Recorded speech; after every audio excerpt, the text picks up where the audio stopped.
여러분, 지금 여러분의 얼굴은 민낯입니까? 아니면 화장한 얼굴입니까?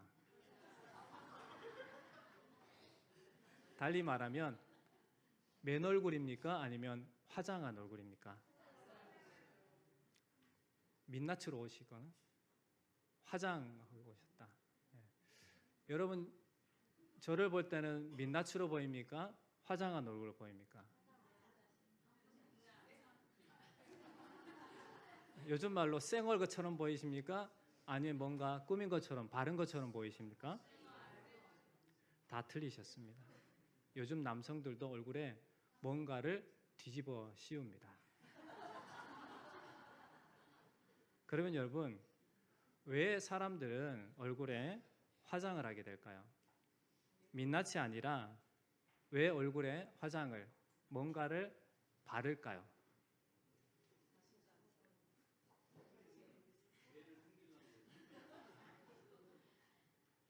여러분, 민낯은 어떻게 보면 사적인 얼굴이라고 이야기할 수 있겠고, 화장한 얼굴은 공식적인 얼굴이라고 할 수 있겠습니다. 인격을 뜻하는 라틴어가 페르소나라는 단어가 있는데, 이 페르소나라고 하는 단어의 어원을 찾아보면 가면이라고 하는 어원을 가진다고 합니다.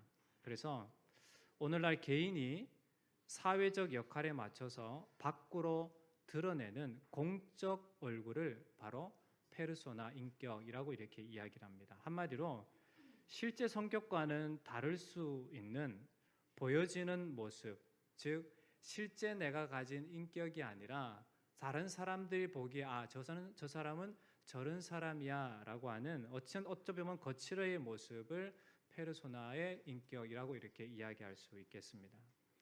고 이어령 교수가 이 페르소나 인격에 대해서 이렇게 이야기를 한 것을 봅니다. 인간은 이 인격체로 일상생활을 영위한다. 하지만 우리는 상대의 인격을 직접 보는 것 같지만 사실은 인격으로 위장된 그의 가면을 보는 것이다. 인간의 진정한 인격과 본성은 가면 뒤에 깊숙이 감춰져 있다. 이렇게 표현을 합니다. 이 말은 뭘 말합니까? 우리가 보는 인격은 본성이 가려진 가면이라고 하는 겁니다. 지금 보는 이 인격은 어찌 보면 가면이고 진짜 본성은 지금 보는 이 인격 뒤에 깊이 감추어져 있다라고 표현을 합니다. 자, 그러면 여러분은 민낯, 쌩얼 그 얼굴입니까? 아니면 진짜 인격을 여러분 지금 보여주고 있습니까? 여러분 어떻습니까? 나의 지금 이 표정이 진짜 내 속마음과 동일한 표정일까요? 아니면 속마음은 다른데 겉으로 보기에는 뭔가 좀 있는 것처럼 그렇게 보여지는 모습인 것 같습니까? 저만 알죠. 저만 알아요. 왜? 이야기를 하지 않으니까요. 여러분도 마찬가지입니다. 여러분이 어떤 사람인가, 여러분은 충분히 여러분의 마음을 속일 수 있고 양심을 속일 수 있고 나를 숨길 수가 있습니다. 속은 다른데 겉은 평안하게 보이게 할 수 있다라는 겁니다. 그런데 사람이라고 내가 이러한 사람이다라고 하는 것을 가장 잘 아는 사람이 있습니다. 누가 가장 잘 알까요? 여러분을 누가 가장 잘 알고 있습니까? 예? 예수님, 하나님은 다음 질문의 정답이고 지금 여러분의 살아가는 이 삶의 현장에서 여러분이 어떠한 인격체인지 가장 잘 아는 사람이 누구일까요? 네, 가족입니다. 가장 가까이 살아가는, 같이 밥 먹고 같이 자고 같이 생활하는 가족이 바로 여러분들을 잘 압니다. 그런데 여러분 가족이라고 여러분 다 알 수 있을까요? 알지 못합니다. 왜?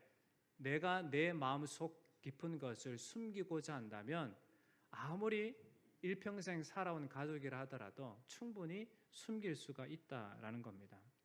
그래서 가장 가까이 있는 사람조차도 모르고 숨길 수 있는 것이 우리의 인격이다라는 겁니다. 그래서 인생에 대해서 이어령 교수가 이렇게 또 표현하는 것을 봅니다. 변장을 하려고 애쓰는 사람과 변장을 벗기려고 애쓰는 사람과의 끝없는 쟁투, 그것이 바로 인생이다. 그런데 가면을 쓴 사람과 가면을 벗기려는 사람이 따로 있는 것이 아니라 자기는 열심히 가면을 쓰고 동시에 남의 가면은 열심히 벗기려고 드는, 대체로 이런 싸움이 인생이다, 이렇게 표현을 합니다. 자신을 숨기면서 다른 사람의 민낯을 벗기려는 끝없는 쟁투를 인생이다라고 표현을 하는 것을 봅니다. 어찌 보면 자신은 뭔가를 통해서만 볼 수 있지만 우리는 눈만 뜨면 다른 사람은 충분히 볼 수 있기 때문에 그렇기도 합니다. 여러분 자신을 볼 때 스스로 자기 자신을 볼 수 없습니다. 어떠한 도구를 통해서 자기 자신을 볼 수 있습니다. 그렇지 않습니까? 여러분 교회 나오시기 전에 무엇을 반드시 보셨어요? 거울을 다 보셨어요. 그렇죠? 거울을 봐야만 나의 모습을 볼 수가 있습니다. 그런데 눈만 뜨면 거울 아닌 나를 눈만 뜨면 볼 수 있는 게 아니죠. 내 얼굴이 어떻게 되는지 모릅니다. 그런데 눈만 뜨면 옆 사람을 볼 수 있고 눈만 뜨면 주변의 사람들은 다 볼 수가 있습니다. 어떻게 보면 그렇기 때문에 나는 나를 스스로 포장할 수 있지만 다른 사람들의 민낯을 자꾸 벗기려고 하는 것이 바로 우리의 모습이 아닌가, 이렇게 생각해 보게 됩니다. 그래서 우리는 인생을 살아갈 때 참 진실하게 솔직하게 살아가는 것이 참 필요하다라는 것을 깨닫게 됩니다. 자, 사람과 사람 사이에도 그러할진데 하나님 앞에 우리는 어떠합니까? 여러분, 하나님 앞에 우리가 숨길 것이 있다고 생각하십니까? 없다고 생각하십니까? 말씀을 안 하신다는 거, 숨길 수 있다라는 여지가 조금 있다라고 생각하시는 겁니까? 여러분, 하나님 앞에 숨길 것이 있다 없다? 아무것도 없습니다. 하나님은 우리의 모든 것들, 깊은 것까지 다 감찰하시는 하나님이 되십니다. 그러면 우리가 인생을 살아갈 때 어떤 인생으로 살아가야 될까? 주님 앞에 가면을 벗고 진실하게 살아갈 수 있는 것이 바로 오늘 우리의 삶이 되어야 될 줄 믿습니다. 오늘 말씀을 보면 예수님께서 평가하실 때 진실한 사람이라고, 정직한 사람이라고, 가식이 없는 사람이라고 평가받는 나다나엘에 대한 이야기입니다. 오늘 이 나다나엘의 모습을 통해서 우리를 잘 아시는 주님을 경험하고 우리 자신을 한번 살펴보는 은혜의 시간이 되시길 주의 이름으로 축원합니다. 오늘 나다나엘의 이야기를 통해서 우리에게 무엇을 말해주는가, 세 가지를 통해서 살펴볼 수 있습니다. 첫 번째는 이 말씀을 통해서 우리에게 편견이라는 가면을 벗어버려야 될 것을 말해주고 있습니다. 나다나엘은 어떤 사람이었는가? 45절과 46절을 보시면 이렇게 기록이 되어 있습니다. 함께 봉독합니다. 시작. 모세가 율법에 기록하였고 여러 선지자가 기록한 그 일을 우리가 만났으니 요셉의 아들 나사렛 예수니라. 나다나엘이 이르되 나사렛에서 무슨 선한 것이 날 수 있느냐? 빌립이 이르되 와서 보라 하니라. 예수님께서 부르심을 받고 참된 메시아이심을 알게 된 빌립이 누구를 찾아가게 됩니까? 나다나엘을 찾아가게 됩니다. 이 나다나엘은 다른 복음서에 보면 예수님의 12제자 중에 바돌로메라고 표현이 됩니다. 그래서 이 나다나엘, 즉 바돌로메를 찾아가게 됩니다. 그리고 그에게 이렇게 이야기합니다. 모세의 율법에 기록되었고 여러 선지자들이 예언한 메시아를 우리가 만났다. 그러니 같이 가보자라고 말을 합니다. 그런데 나다나엘이 뭐라고 이야기합니까? 나사렛에서 무슨 선한 것이 날 수 있느냐? 이렇게 부정적으로 말을 합니다. 사실 나다나엘은 어디 출신 사람이냐면 갈릴리 가나 출신의 사람입니다. 여러분, 갈릴리 가나 하면 뭐가 생각이 납니까? 예수님의 첫 이적, 물이 포도주로 바뀌었던 그곳이 바로 갈릴리 가나입니다. 그런데 갈릴리 가나에서 나사렛까지의 거리를 직선으로 따져봤을 때 7km 정도라고 이야기합니다. 그러니까 옆 동네죠. 그러니까 그 동네가 어떠한지를 잘 알고 있었던 겁니다. 그러니까 나다나엘은 이 나사렛이라고 하는 동네에 대해서 잘 알고 있었기 때문에 어찌 나사렛에서 메시아가 나올 수 있느냐, 이렇게 생각을 했던 겁니다. 뿐만 아니라 이들이 살고 있는 지역이 갈릴리 지역이라고 하는 곳입니다. 갈릴리 지역이고 베드로와 안드레 그리고 빌립이 어디 사람 출신이라고요? 갈릴리 지역의 벳세다라고 하는 출신이고, 그리고 이 나다나엘은 갈릴리 지역 가운데 가나라고 하는 그런 출신입니다. 그런데 그 갈릴리 지역의 작디 작은 그 나사렛의 메시아가 내가 만났다. 그분께 가보자라고 이렇게 이야기하니까 어떻게 그 작디 작고 보잘것없는 그 동네에서 메시아가 나올 수 있느냐 이렇게 반문을 했던 겁니다. 그리고 이 나다나엘은 구약 성경에 대해서 잘 알고 있었습니다. 구약 성경 미가서에 보면 예수 그리스도께서 즉 메시아께서 베들레헴에서 태어날 것을 분명히 기록하고 있습니다. 그러니까 더욱더 의구심을 품고 빌립에게 말이 안 된다. 어떻게 메시아가 베들레헴에서 태어나게 된다라고 기록이 되어 있는데 어떻게 나사렛 예수가 메시아가 될 수 있느냐 이렇게 반문을 했던 겁니다. 그러나 나다나엘이 간과한 것이 있습니다. 그가 그를 만나보지 못했다. 즉 나다나엘이 예수님을 만나보지 못했다라는 겁니다. 그런데 빌립은 예수님을 만났어요? 만나지 않았어요? 만났습니다. 예수님 만나고 나니까 와 진짜 그분이 메시아이시다라는 것을 알게 되었던 거예요. 믿게 되었던 거예요. 그러니까 그 메시아를 누구에게 소개시켜 주는 거예요? 친구인 나다나엘에게 소개시켜 주는 겁니다.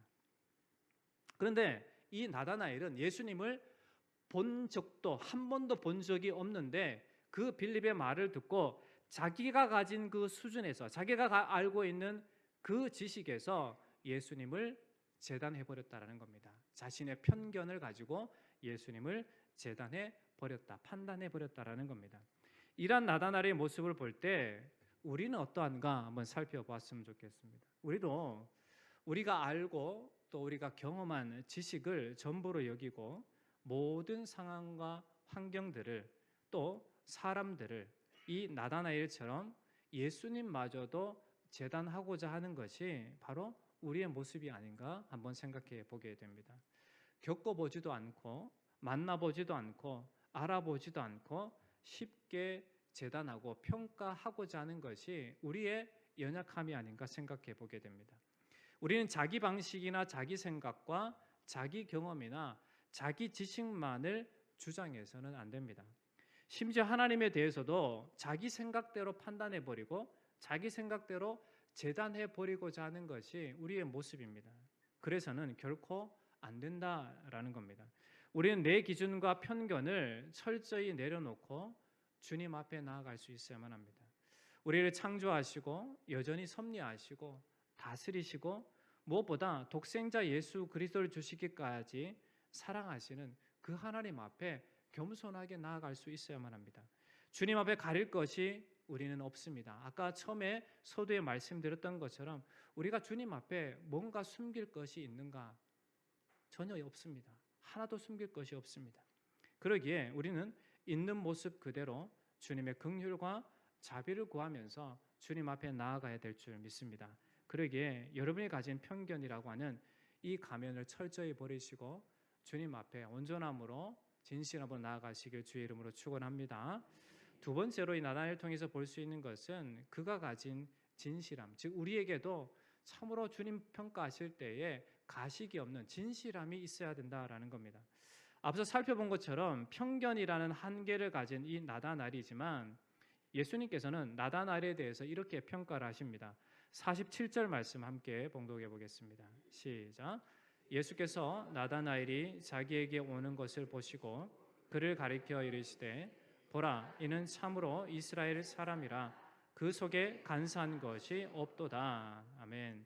참 이스라엘 사람이라 그 속에 간사한 것이 없도다라고 하신 것은 당시 유대 사회 종교 지도자들이나 백성들의 모습과 비교해 볼 때 이 사람이 이러한 사람이다라고 예수님 평가하신 겁니다. 당시 유대 지도자들과 백성들은 겉으로 보기에는 참으로 하나님 앞에 경건한 사람들처럼 보였던 겁니다. 그런데 예수님께서 그들의 중심, 마음 중심, 속을 보시니까 그들 마음 가운데는 가식과 탐욕이 가득했던 겁니다. 그런데 나다나엘을 보니까 이 사람은 겉과 속이 같고 진실한 사람이었던 겁니다.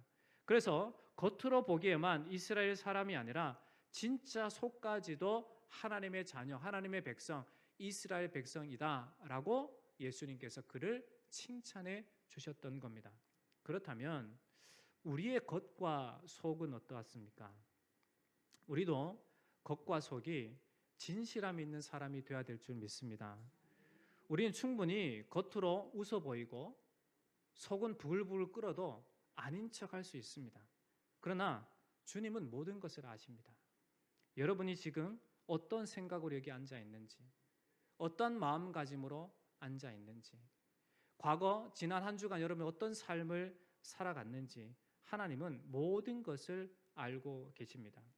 그러니 우리의 인격이 어떠한지, 우리의 내면이 어떠한지, 우리가 무엇을 가리고 있는지, 무엇을 숨기고 있는지, 어떠한 아픔이 있고, 어떤 괴로움이 있고, 어떤 슬픔이 있고, 어떤 걱정이 있는지 다 아시는 주님이십니다.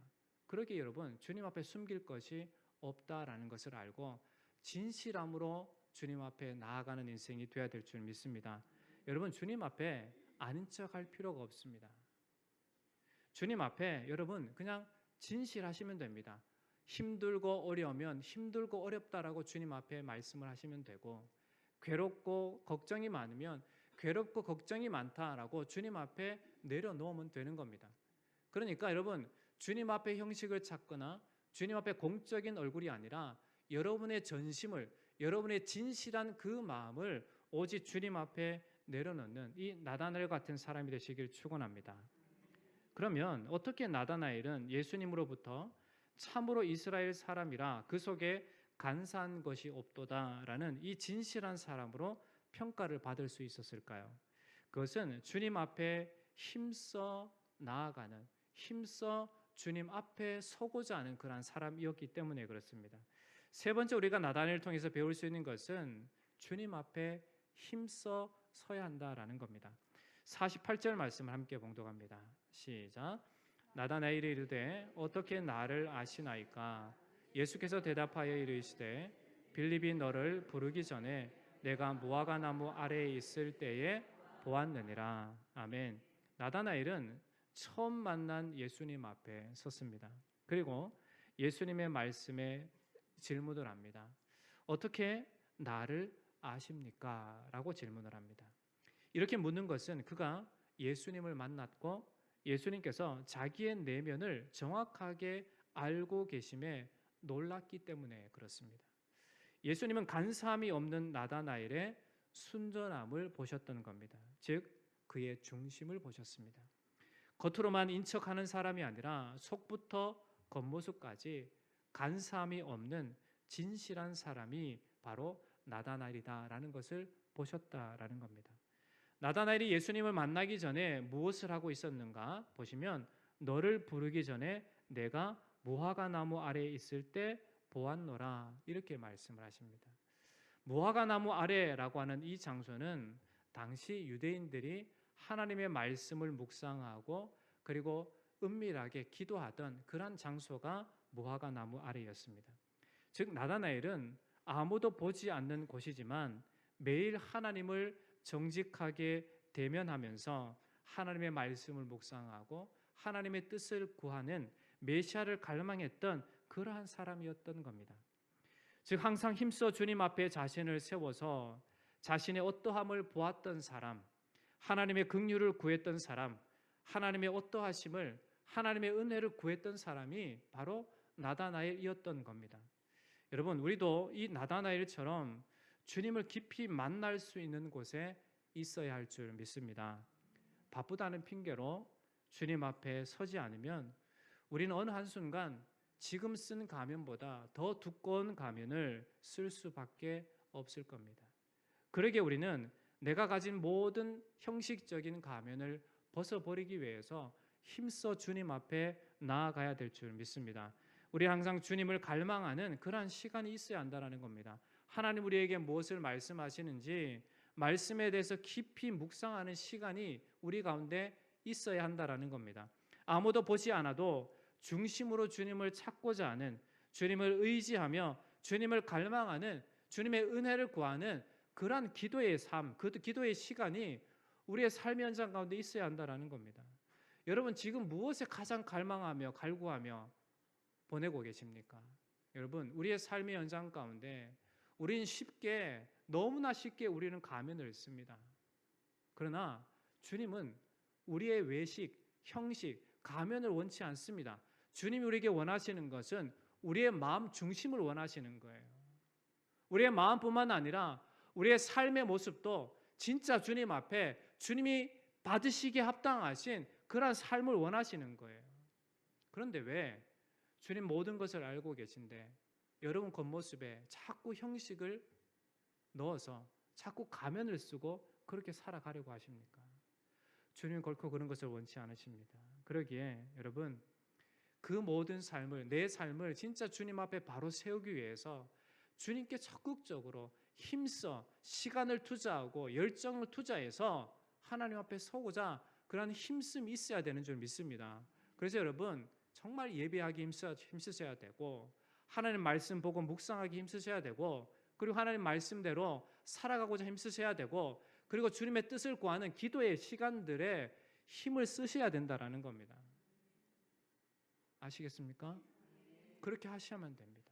나다나엘이 예수님으로부터 그렇게 칭찬 들을 수 있었던 이유는 그가 매일 매순간 무화과 나무 아래에서 하나님의 뜻을 구하는 하나님의 말씀을 묵상하는 그러한 힘씀의 삶이 있었기 때문에 그렇습니다.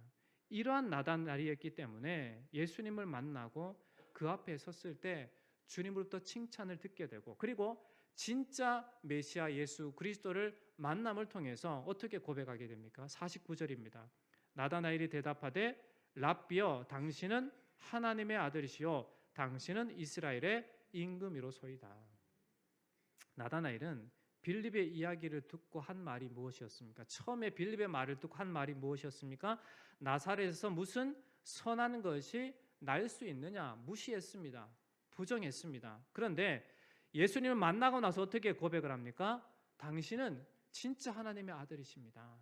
진짜 이스라엘의 참된 임금이십니다. 이렇게 고백을 하게 된 겁니다. 모세가 율법에 기록했고 여러 선지자들이 예언한 그 메시아가 바로 당신이십니다. 이렇게 고백을 하게 된 겁니다. 우리도 주님 앞에 설 때 반드시 살아계시고 역사하신 하나님, 우리 인생의 주인 되시며 이끄시는 주님을 만나게 될 줄 믿습니다.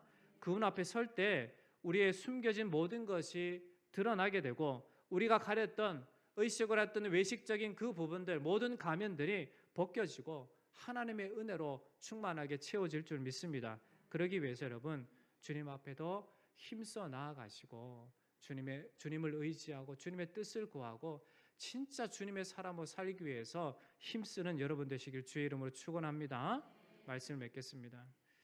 예수 앞에 서지 않고는 절대 자기 자신을 제대로 볼 수 없습니다. 저 또한 여러분 한 사람 한 사람 또한 그렇습니다. 사람 앞에서는 여러분의 표정으로 그 사람을 속일 수 있습니다. 가면을 쓸 수 있습니다. 충분히 다른 사람들을 속일 수 있습니다. 그러나 주님 앞에 가릴 것 아무것도 없음을 알아야만 합니다. 그러므로 우리는 주님 앞에 그리고 오늘 우리에게 주어진 삶의 연장 속에서 진짜 진실하게 내 모든 가면들을 벗겨버리고 진실하게 살아가는 사람이 되어야 될 줄 믿습니다. 그러기 위해서는 어떻게 해야 될까요? 힘써 주님 앞에 여러분을 대면할 수 있는 사람이 되어야만 합니다. 하나님 말씀 앞에 자기 자신을 세워야 하고 주님의 뜻을 구해야 되고 늘 주님께 힘써 나아가는 그러한 인생이 되어야만 된다라는 겁니다. 사람은 항상 자기 자신을 높게 평가합니다. 좋게 평가합니다. 포장합니다. 아닌 척합니다. 그런 척할 수 있습니다. 그러나 진짜 자신은 주님 앞에 설 때 내가 이러한 사람이구나 라는 것을 제대로 보게 된다라는 겁니다. 그러므로 여러분 주님 앞에 힘써 나아가셔서 가면을 다 벗어버리시고 주님 앞에 진실한 사람으로 우리에게 주어진 이 사명의 삶을 살아내시기를 주의 이름으로 축원합니다. 기도하겠습니다. 하나님 아버지, 오늘 우리의 삶의 모습이 어떠합니까? 오늘 주님 앞에서의 우리의 모습이 어떠합니까? 하나님, 참으로 다른 사람 앞에 가면을 쓴 것처럼 주님 앞에도 뭔가를 숨기고자 하는 것이 우리의 모습이 아닙니까? 주님, 철저히 주님 앞에 나 자신을 세워서 우리가 가리고 숨기고자 하는 그 가면들을 다 벗어버리게 하여 주시옵소서. 그러기 위해 더 주님 앞에 힘써 나아가 진실한 삶을 살아갈 수 있는 하나님의 사람들 다 되게 하여 주시옵소서. 이로 힘써 주님의 말씀 가운데 서게 하시고 기도의 자리로 나아가는 복된 걸음 되게 역사해 주시옵소서. 살아계신 예수님의 이름으로 간절히 기도합나이다. 아멘.